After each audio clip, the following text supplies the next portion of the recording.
한 주간 저와 여러분이 인도받을 말씀은 데살로니가 전서 2장 13절입니다. 데살로니가 전서 2장 13절입니다. 우리 한 목소리로 같이 한번 읽어보겠습니다.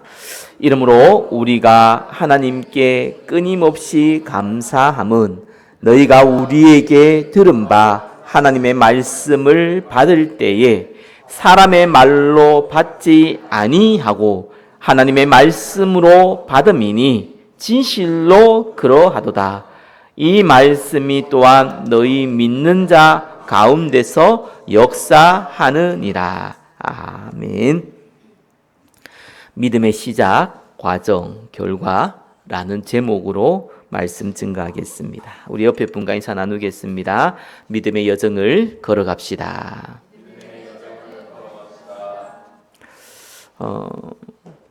저희 아버지는 이제 돌아가신 좀 됐지만 불신자 가정에서 평생을 살아왔던 분입니다. 나이가 거의 한 70이 넘어서 저를 통해서 복음을 받게 되었죠. 그 전에는 그렇게 완고하던데 어느 날 예수를 믿게 되었습니다. 근데 제 마음에 조금 의심이 되는 거예요. 아들이 목사니까 믿어주는 건지, 뭐 교회는 나가는데 복음은 알고 있는지, 그래서 혹시 구원 안 받은 건 아닌지, 아무래도 이제 가족이니까 그런 염려가 되잖아요. 그래서 자꾸 확인을 했어요. 뭐 명절 때 가서도 예배드리고 개인적으로도 예배드리고 또 기도하고 영적 기도하고 많이 했던 것 같아요. 저희 어머니도 마찬가지고요. 두 분이 이제 암이 걸리셨어요. 나이가 드셔가지고 80이 넘어서 이제 암이 걸리셨는데 이제 어머니는 몸이 약해서 이제 수술 안 받기로 하고, 아버지는 약간 좀 건강이 있으니까, 체력이 있으니까 이제 수술을 받기로 한 겁니다. 근데 이제 수술을 이제 받을 때, 그때 이제 제가 같이 있었죠. 이제 받기 전에 이제 뭐 그 전날이죠. 이제 그 병원에 있는 그 침대에 같이 누워서, 다행히 또 그 방에 4인실인가 그랬는데 저희 아버지밖에 없어요. 약간 떠들어도 상관없잖아요. 그래서 누우니까 아무래도 이제 아무리 연세가 있다 하더라도 뭐 걱정은 될 거 아니겠어요. 수술 받는데. 그래서 이제 침대에 누워서 제가 아이들이 보는 그림책자 가지고 예수님에 대해서 하나씩 설명했어요. 인간은 하나님과 함께 있도록 지음받았다.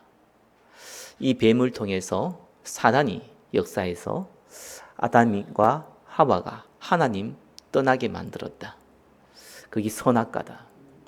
그래서 인간은 죄 아래 빠졌고 죽음 아래 빠졌고 운명 가운데 살다가 영원한 지옥으로 간다. 그래서 하나님께서 인간의 몸을 입고 이 땅에 오셨다. 그분이 예수 그리스도시다. 죄 없으신 예수님께서 인류의 죄를 지고 십자가에서 죽으셨다. 하나님이란 증거로 3일 만에 부활을 하셨다. 영접하는 자, 곧 그 이름 믿는 자는 하나님의 자녀가 된다고 약속하셨다. 그 이름을 믿을 때 하나님께서 성령으로 우리와 함께 하시고 인도하시고 역사하신다. 요 내용은 이제 그림으로 잘 되어 있길래 천천히, 뭐 시간도 많으니까 설명을 했습니다. 그때 제가 한 가지 느꼈던 거는, 뭐 개인적으로 얘기할 때나 예배 드릴 때나 10분을 넘기지 않았어요. 그렇게 들을 수 있는 상태가 아니기도 하고, 또 나이가 있으니까 집중이 안 되잖아요. 근데 참 그 다음날 수술을 받게 되니까 1시간을 얘기해도 들어요. 그래서 내가 볼 때 얘기는 1시간 넘게 얘기했는데 잘 들으시더라고. 또 마지막에 또 영접도 하시고. 사람이 갈급할 때가 있습니다.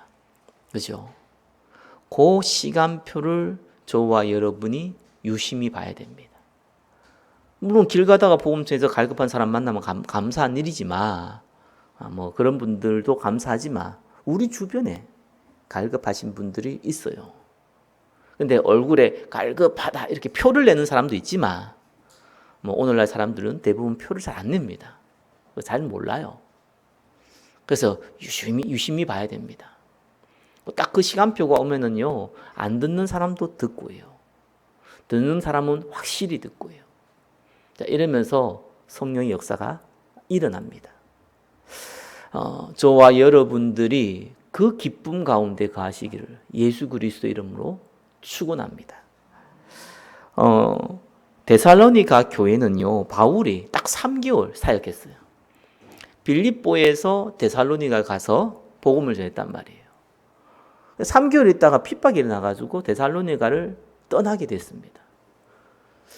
그래도 조금, 그렇지, 3개월 만에 교회를 세우고 떠났으니까 교회가 있는지, 사라졌는지, 또 인내하고 있는지 궁금하잖아요. 지금처럼 전화가 됩니까? 카카오톡이 됩니까? SNS를 할 수 있습니까? 아무것도 안 되잖아요. 베레아로 갔다가 아테네로 갔다가 고린도로 갔어요. 근데 이 고린도에서는 한 1년 6개월 정도 있었단 말이에요. 길게. 거기에 있으면서 바울이 데살로니가 교회를 향하여 편지를 썼습니다. 그게 데살로니가 전서 후서입니다. 근데 그 전에 데살로니가 교회가 사라졌으면 어떡합니까? 그래서 바울이 디모데를 먼저 보낸 거예요. 니 한번 가봐라. 데살로니가 그 교회가 사라졌는지 있는지 있다면 어떤 상황인지 좀 알아봐 달라. 그래서 디모데가 가가지고 보니까 아이고 너무 든든하게 잘 서 있는 겁니다. 그래서 바울한테 와서 이제 보고를 했어요. 데살로니가 너무 든든하게 잘 서 있다. 물론 박해로 인해서 낙심한 사람도 있고 또 그 안에 또 유대인들이 들어와서 예수 믿는 유대인들이 들어와서 바울의 사도권에 대해서 문제 삼는 사람도 있고 또 앞에서 죽은 사람들은 구원 못 받는다 그러고 재림 때 부활 못 한다 그러고 이러한 사람들도 있더라. 그러나 대부분 사람들은 믿음의 국군에 서 있더라라는 것을 보고하게 됐습니다. 그래서 바울이요 데살로니가 전서 후서를 썼는데 데살로니가 전서 1장에는 이 데살로니가 교인들을 많이 칭찬했어요. 세 가지를 주로 칭찬했죠. 그렇죠? 믿음의 역사. 믿음의 역사라는 것은 사랑의 수고, 믿음의 역사, 사랑의 수고, 소망의 인내. 이 세 가지를 칭찬했습니다. 믿음의 역사가 뭡니까?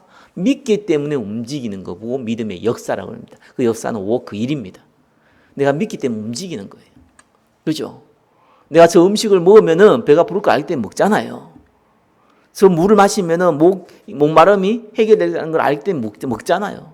그렇다고 해서 꾸중물이나 변기에 있는 물을 안 먹잖아요. 그죠? 저거 먹으면 몸 상할 거라는 거 알기 때문에 안 먹잖아요.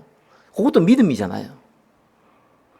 그 박테리아가 얼마 있는지 병균이 얼마 있는지 내 눈에 안 보여도 그냥 알고 있는 믿음이잖아요. 지식과 믿음이에요. 그러니까 예수님께서 우리가 한국인 걸 아니까 그 믿음이 있으니까 움직이게 되는 거예요. 그래 사랑이 수고를 하는 거예요. 사랑이라는 거는 아가페거든요. 무조건 사랑인데 내가 희생을 치르는 겁니다. 그러니까 여러분 영혼을 사랑하면은요 가능한 많이 베푸세요. 돈을 써가지고 그 사람을 구원시킬 수는 절대로 없습니다. 그러나 왜 돈을 써야 되냐니까 복음 전할 때 도움은 됩니다. 여러분들이 깍쟁이가 되면은요 사람들이 여러분들이 별로 안 좋아합니다. 커피 한 잔도 안 사요. 맨날 얻어먹어. 이러면은 싫어합니다 사람들이. 가능한 베푸세요. 어제도 목사님 한 분이 오셨더라고요. 오셔서 맛있는 식사 대접했습니다. 본인이 오자고 했으면 본인이 밥을 사겠다는 얘기거든요. 원래 룰이라는 게 있잖아요. 사람 만날 때. 보자 한 사람들이 밥을 사요. 일반적으로. 그분이 근처에 왔으니까 날 보자 하길래 그래 뭐 밥 사겠다 생각했지만 내가 미리 그냥 또 계산했어요. 그것도 왔는데 내가 간 것도 아니죠. 왔는데 휴사해야죠. 당연한 거 아니겠습니까? 여러분 있건 없건 간에 작은 거라도 자꾸 베풀 줄 알아야 됩니다. 왜냐하면은요 오늘날 돈이 이 시대의 우상이니까 그게 작은 희생입니다. 그러니까 이런 걸 할 줄 알아야지요. 사실상 수구가 되는 거예요. 사랑이 수구를 하는 거예요. 그러니까 돈을 쓴다, 막 내가 해프게 쓴다, 이런 의미가 아닙니다. 그리고 소망이 있네요. 예수 믿기 때문에 핍박받거든요. 그러니까 그거 잊지 마. 하나님이 나를 위로하시고 하나님이 재림할 때에 부활할 것이고 영원한 구원의 축복을 가지고 있기 때문에 그거를 기다리는 인내가 있었다는 겁니다. 이거를 바울이 칭찬했어요. 너희들이 그걸 갖고 있구나. 이유가 보니까 이 복음이 단순하게 나의 말로 전달된 것이 아니라 이 말 가운데 하나님이 능력으로 역사했다는 거예요. 두나미스. 능력과 성령과 큰 확신. 근데 이 능력이 성령으로 말미암아 나온 능력이라는 거예요. 큰 확신, 증거를 줬다는 거예요. 그래서 너희들이 이 마게도냐 지역, 데살로니가뿐만 아니라 이 데살로니를 품고 있는 전 마게도냐 지역의 모델로 인정받았다라고 얘기하면서 오늘 데살로니전서 2장인데 그 2장에는 이 데살로니 성도들이 핍박 가운데 이 소망의 인내를 갖고 있는 거예요. 그런데 이 핍박에 대해서 조금 설명해야겠다. 특별히 동족들에 향해서, 아니 부모나 뭐 가족들이나 아니면 사회생활 할 때에 그들의 때문에 받는, 예수 믿기 때문에 받는 이 어려움에 대해서 조금 설명을 해줘야겠다 하면서 바울이 얘기한 것이 데살로니가전서 2장입니다. 이 어려움, 예수 믿기 때문에 따라오는 이 어려움은 믿음의 여정 가운데 너무너무 자연스러운 것이다. 그리고 그 열매는 영원한 면류관이다. 이렇게 얘기하면서 데살로니가 성도들을 위로하면서 동시에 너희들이 나와 같이 핍박받는 것에 전혀 문제가 없기를, 핍박받아도 그것을 문제 삼지 않기를, 나와 같은 자 되기를 바란다라는 권유가 담겨 있는 것이 데살로니가전서 2장입니다.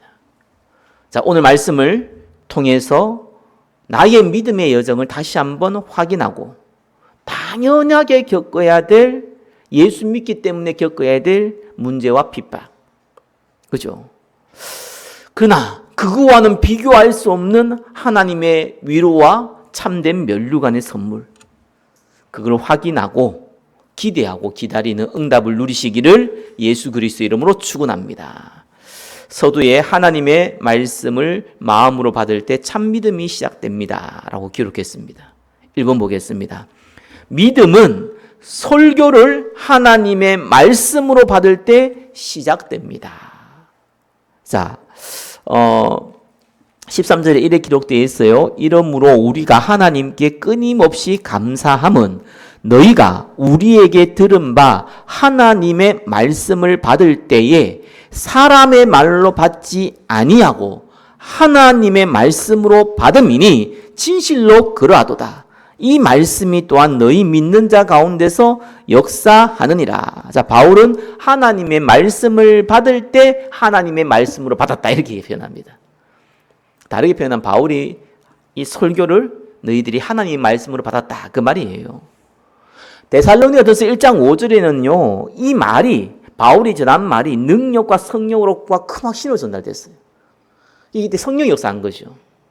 뭐 파워도 있고요, 표적과 기사도 일어나기도 했고요, 그리고 증거도 줬고요. 이게 전달됐단 말이에요. 그러나 여러분 아십시오. 복음이 전달되어질 때요, 능력이 일어나고 증거가 일어나고 그 다음에 성령의 역사가 막 일어나잖아요. 그렇다고 해서요, 복음 받는 사람이 그걸 하나님의 말씀으로 받는 건 아닙니다. 똑같은 메시지를 들어도요, 성령 역사 일어나도요, 안 받는 사람 안 받더라니까요. 제가 경험해 보니까 대부분 사람들은요, 큰 일이 벌어지잖아요. 막 증거가 일어나잖아요. 그때 뭐라 하니까 대단하다, 신기하다, 이런 반응이 99%. 야, 이거 하나님이 역사구나, 하나님의 말씀이구나, 이렇게 인식한 사람은 소수였어요. 이 은혜가 임해야 돼요. 저희 아내 친척 중에 한 청년이 뭐 이제 결혼했죠. 저번에 다 모았잖아요. 약간 영적 문제가 좀 있어요. 이 친구가 예전에 이제 저 당하동에 교회에 있을 때에 이게 데리고 왔어요. 와서 치유한다고 좀 데리고 있었어요. 근데 이 친구가 뭘 얘기하냐니까 뭐 잊어버렸죠? 그 스마트폰인가? 시계인가 뭔가 잊어버렸어요. 내가 기억이 안 나네. 그게 잊어버렸는데 교회에서 잃어버린 거예요. 교회에서 잃어버린 것 같아 내가 볼 때는. 아무리 찾아도 없다는 거예요. 뭐 교회가 크지도 않고 말이에요. 뭐 요만한데 뭐 있겠습니까? 그래서 내가 순간적으로 생각이 들더라니까요. 기도해보자. 같이 기도했어요. 그럼 어차피 뭐 하나님이 우리의 기도를 들으시는데 이런 믿음 약한 사람의 기도를 반드시 들으실 거 아니에요. 그 기도를 하는데 나 어제 여기 의자 있잖아요. 요 사이에 딱 끼어 있는데 그럼 나 분명히 봤는데도 나도 안 보였어요. 그 친구도 분명히 봤는데 안 보였어. 그게 없었단 말이에요. 근데 그것도 있는 거예요. 바로 찾아서 그것도. 그래서 내가 나도 솔직히 약간 좀 뭡니까? 믿음 있는 척 했지만 나도 약간 놀랐더라고요. 기도하자마자 이렇게 응답을 주니까. 나도 놀랐어요, 솔직히. 그냥 안 놀란 척 했을 뿐이지. 신기하다 이러더라고요. 신기하다 이렇게 내가 느껴졌어요. 근데 이 친구가 그걸 보고 나서 이러더만 그래서 내가 속으로 이 친구가 기도하면 하나님 응답하시는 믿음이 들어갔으면 좋겠다 라고 생각했는데 그거는 제 착각이더라고요. 우연한 거 아니냐고요. 있다는 거죠. 우연히 그렇게 볼 수 있죠. 근데 항상 그 볼 수 있는 데를 안 보였다는 것과 기도하고 나서 안 보였던 게 보였다는 것과 그 부분을 인지 못하는 거예요. 작은 이 하나님의 역사를 인지 못하는 거예요. 이 작은 하나님의 역사를 인지 못하면요, 큰 하나님의 역사도 인지 못합니다. 소돔과 고모라가 멸망당해도 인지 못합니다. 그죠? 어쩔 수 없는 거예요. 근데 이 데살로니가 성도들이요, 바울이 한 이 설교의 내용을요, 하나님의 말씀으로 받았다는 겁니다. 저와 여러분이 예배 드릴 때요, 꼭 예배 드리기 전에 한 가지 질문은 가지고 오셔야 돼요. 하나님이 나에게 무슨 말씀을 하실까? 그 질문을 가지고 오셔야 됩니다. 물론 내 문제에 관한 질문일 수도 있겠지만 이건 근원적인 겁니다. 이 질문이 없으면은요, 이 기대감이 없으면은요, 그 설교는 어렵습니다. 재밌게 하면 재밌는 걸로 끝이 나고요. 감동을 주면 감동으로 끝이 나고요. 지루하면 지루하는 걸로 끝이 나요. 똑같아요. 감동받거나 재밌거나 지루하거나 똑같다니까요. 결과가 남는 게 없어요. 기분 전환은 되겠죠. 난 지루한 것도요, 여러분 육신에 굉장히 도움됩니다. 졸잖아요. 여러분 집에서 자는 거하고요, 이런데 앉아가 잠깐 조는 거하고 좀 차이가 있습니다. 훨씬 개운합니다. 개운하다니까요. 이런데 앉아가 좀 졸면은요, 몸이 확 개운해져요. 건강에 도움돼요. 재미있으면은 아무래도 몸에 엔트로피가 조금 넘칠 거 아니에요. 도움 된다니까요. 그런 도움은 될지언정 하나님 말씀이 내한테 안 다가와요. 그러니까 설교를 안 듣고 대부분 사람들 뭘 듣냐 하니까요, 내 감정, 내 정서, 내 스타일의 얘기를 듣기를 원하는 거예요. 내용도 중요하지만 방법을 원하는 거예요. 그래서 내가 보면서 우리가 병들었거든요. 그래서 한 가지만 하면 돼요. 예배 드리러 올 때에는. 하나님이 나에게 무슨 말씀을 주실까? 내가 지금 이런 상황인데 하나님은 나에게 무슨 말씀을 주실까라는 딱 한 가지의 기대감입니다. 그거 가지고 와보세요. 메신저는 아시다시피 하나님의 말씀을 대언하는 자입니다. 다르게 표현하면 말씀 들을 사람을 위해서 하나님이 메신저에게 메시지를 주시는 거예요. 자, 역으로요. 그러니까 하나님이 나에게 무슨 말씀을 주실까라는 기대감이 없으면은 하나님이 메시지를 주셔도 못 들어요.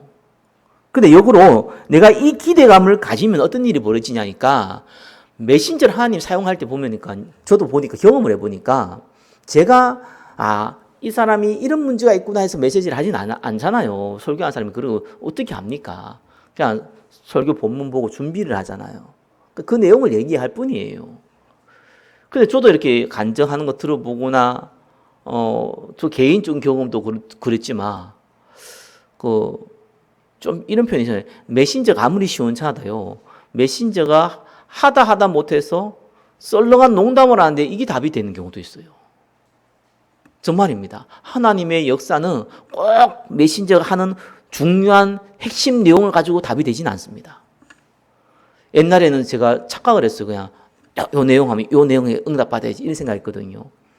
근데 이 복음의 보편성, 이 복음이 얼마나 확장하는지 하나님의 역사는 지나가는 돌에 넘어져 가지고도 하나님 믿는 사람이 있다니까요. 방법이 우리의 상상을 초월합니다. 하나님의 역사할 것을 믿으면은요, 하나님 말씀을, 하나님이 나에게 무엇을 주실까라고 기대하고 오시면은 메시지가 지루하지 않습니다. 재미있게 메시지 하면은요, 그게 좀 불편합니다. 메시지가요. 왜냐하면 난 그걸 듣고 싶은 게 아니거든. 하나님이 내한테 하고 싶은 음성을 듣고 싶지, 재미있는 얘기를 들어오는 게 아니거든요. 감동되는 얘기를 듣고 싶어 온 게 아니란 말이에요. 하나님이 나에게 주시는 음성을 들으려고 온 건데 오히려 그게 불편하다니까요. 메신저가 메시지를 너무 잘해버리면요 불편해져요. 여기. 왜냐하면은 감수성과 감정은 건드리는데 내용을 듣고자 하는 내용이 안 들린단 말이에요. 여러분, 하나님 말씀이 나에게 오늘 하나님은 어떠한 말씀을 주기를 원하시는가? 요 기대감을 가지고 오는 겁니다. 성령이 하시는 음성을 들으시기를 예수 그리스도 이름으로 축원합니다. 데살로니가 교회 성도들이 설교를 하나님의 말씀으로 받으니까 13절 후반부에 이렇게 기록되어 있습니다. 진실로 그러하도다. 이 말씀이 또한 너희 믿는 자 가운데 역사하느니라. 이 역사하느니라 라는 말은 에네르게이타이라는 건데 능동적으로 지속적으로 활동한다. 이 말입니다.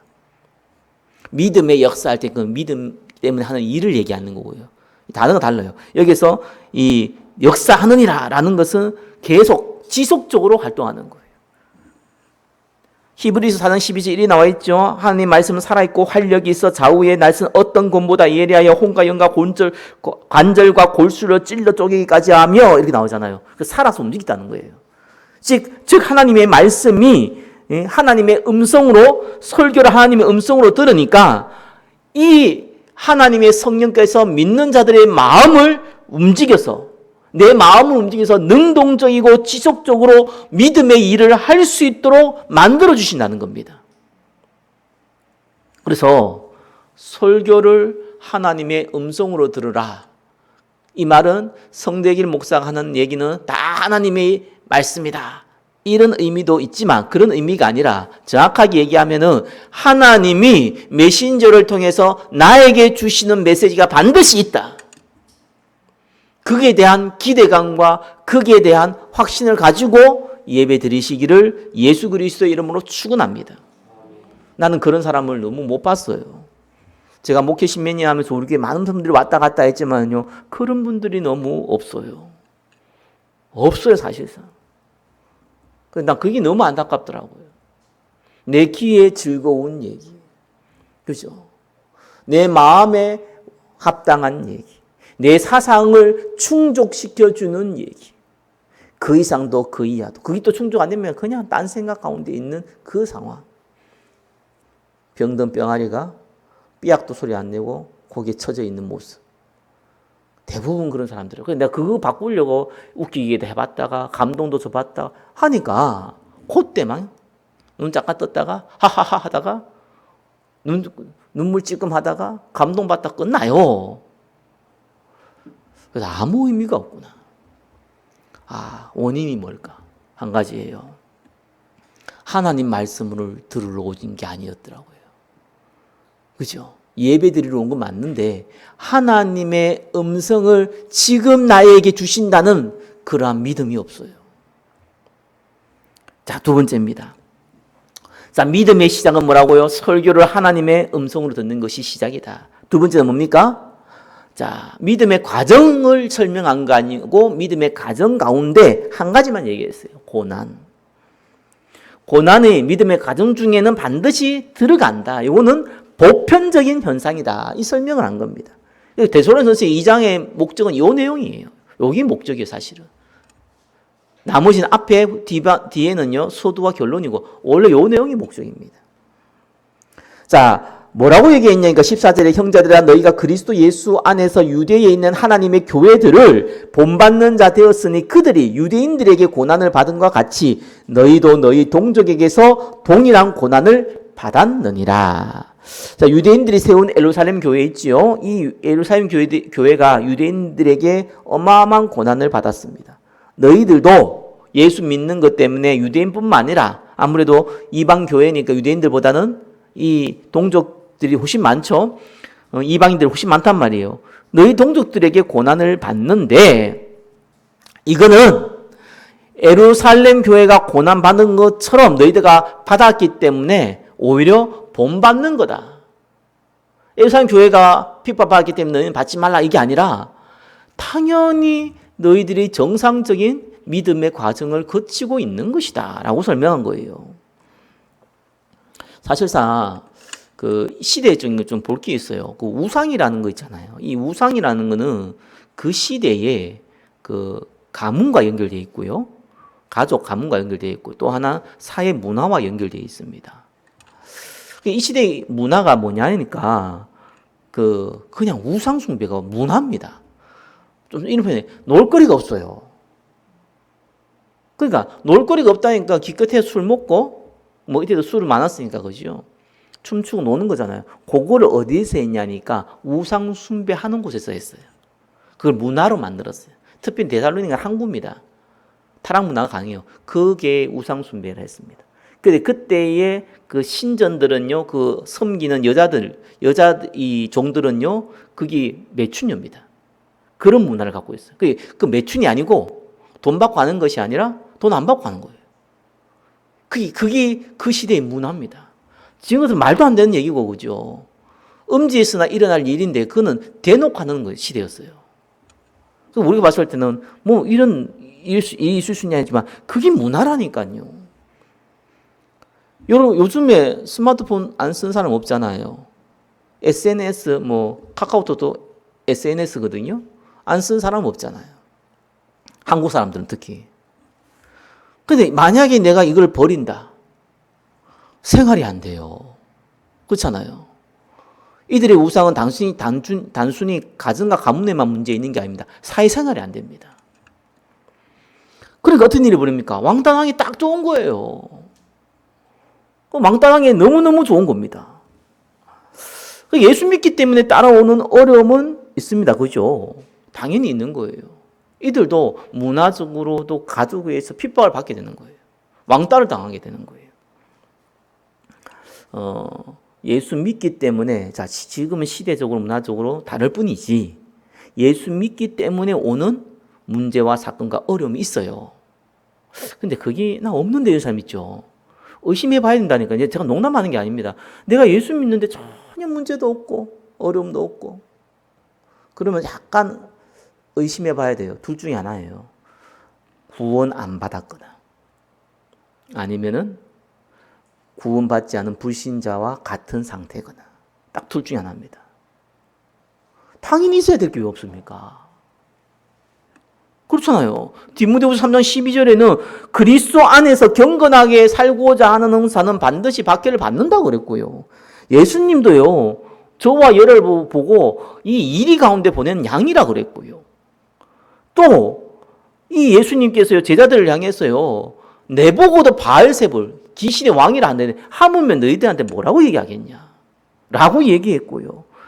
가정에는 내가 세상에 화평을 주러 온 것이 아니고 검을 주러 왔다고 얘기했습니다. 당연히 싸워야 되고 어려움 당해야 되는 거고 문제가 있어야 되는 것이 정상입니다. 물론 시대에 따라 정도의 차이는 있겠죠. 그러나 당연히 있는 겁니다. 그래서 저와 여러분들이 내가 이상한 짓 해가지고 그죠? 어려움 당한다. 그거는 당연한 거고요, 그냥. 내가 전혀 그런 거 아닌데 예수 믿는 것 때문에 오는 여러 가지 갈등, 여러 가지 문제, 여러 가지 사건과 심지어는 눈에 보이는 핍박 있다면은 그때는 여러분이 안도의 한숨을 쉬어야 돼요. 아, 내가 정상이구나. 문제가 없는 게 비정상이고요. 있는 게 정상이에요.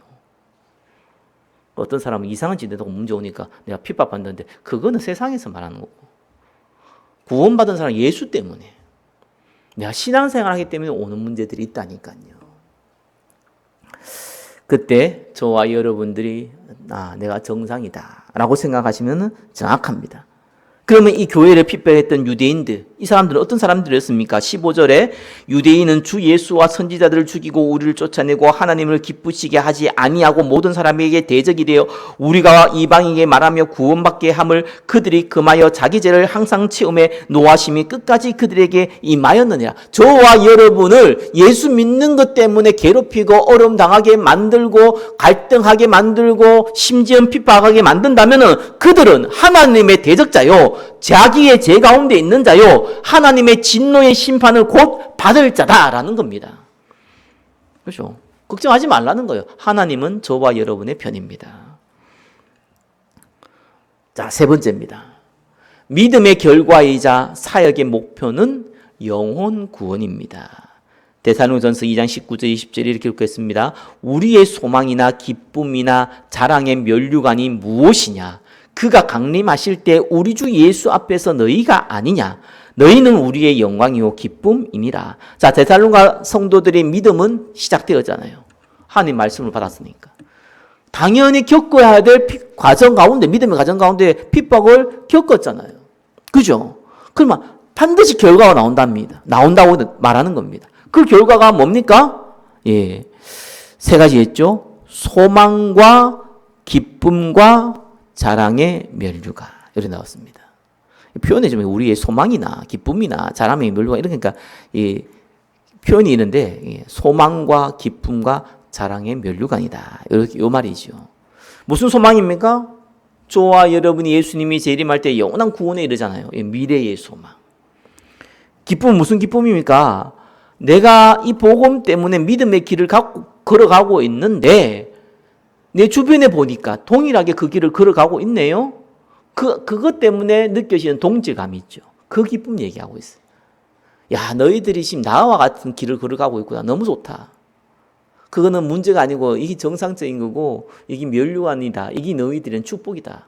그 기쁨이에요. 면류관은 무슨 면류관입니까? 이 면류관은 왕관이 아닙니다. 승리의 관이에요. 승리의 관.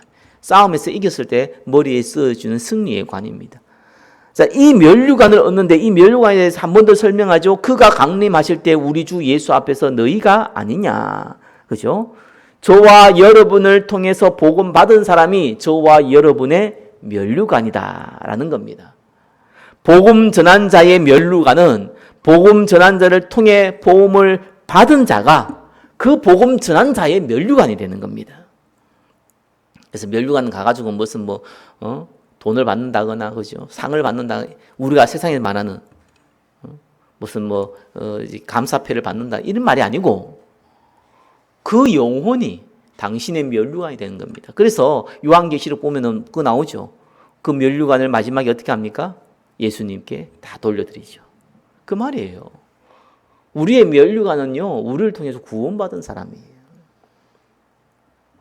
그래서 그것이 믿음의 결과다. 그래서 결론은 이렇게 내었습니다. 영원한 면류관을 얻는 소망과 기쁨을 누리시길 바랍니다. 자, 믿음의 시작은요, 예배 설교를 하나님의 음성으로 들을 때부터 시작됩니다. 그죠? 그냥 시작되는 것이 아니라 하나님이 막 우리를 움직이셔요. 믿음의 과정 가운데 반드시 뭐가 있다고요? 핍박. 있을 수 있다. 아니, 있을 수밖에 없다. 그게 정상이다. 없는 게 비정상입니다. 자, 믿음의 결과는 뭡니까? 소망과 함께하는 그 동력자들이 있다는 그 기쁨과, 그죠? 또 영혼 구원의 면류관이다. 한 주간 믿음의 과정을 누리시기를 예수 그리스도의 이름으로 축원합니다. 기도하겠습니다. 우리에게 믿음을 시작하게 하신 주님께서 문제와 사건을 뛰어넘을 힘을 주시고 영원한 면류관을 향하여 다름질할 수 있도록 축복하여 주옵소서. 예수 그리스도 이름으로 기도드립니다. 아멘.